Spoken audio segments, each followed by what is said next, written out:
Okay, if you're a nonprofit board clerk, you already know the grind. You are, let's be honest, the administrative backbone of your entire organization.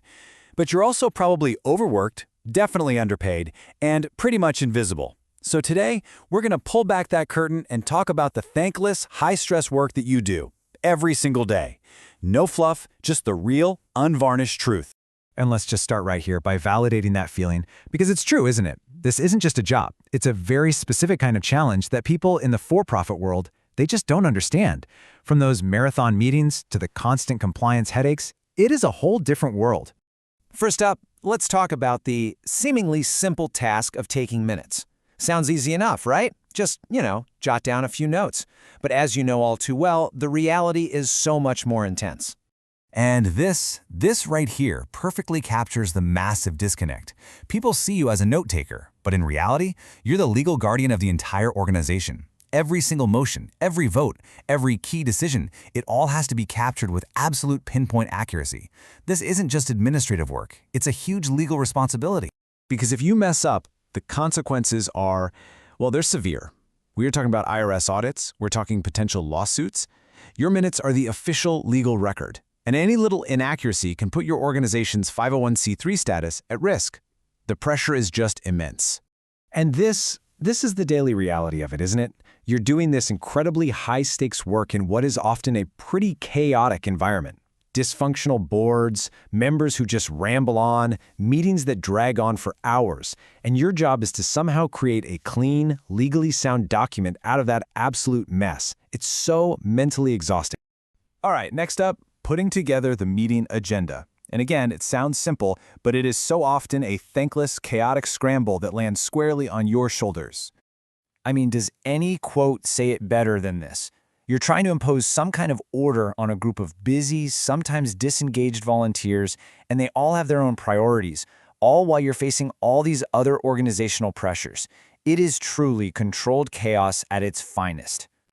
And this is the dance, right? The last-minute scramble. You're chasing people down for their input, you're rushing to get materials out on time, you're juggling last-minute agenda items that just throw a wrench in everything, and on top of all that, you have to make sure you're following the official rules for things like notice periods. It's a lot. And let's be really clear here. This isn't your fault.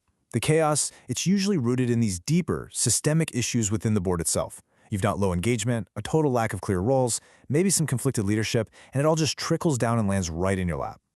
Which, of course, brings us to what is maybe the most painful part of the job. You carry all this responsibility, you navigate all this dysfunction, and you do it for very little pay. So yeah, let's talk about the money. I mean, this chart really says it all.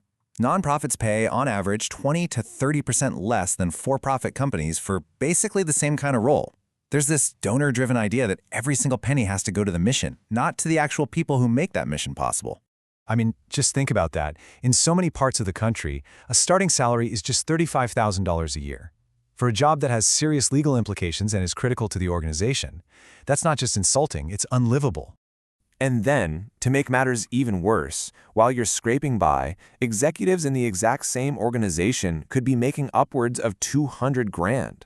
The internal pay gap can be absolutely staggering, and it really shines a light on who is and who is not being valued. So what's the result of all this?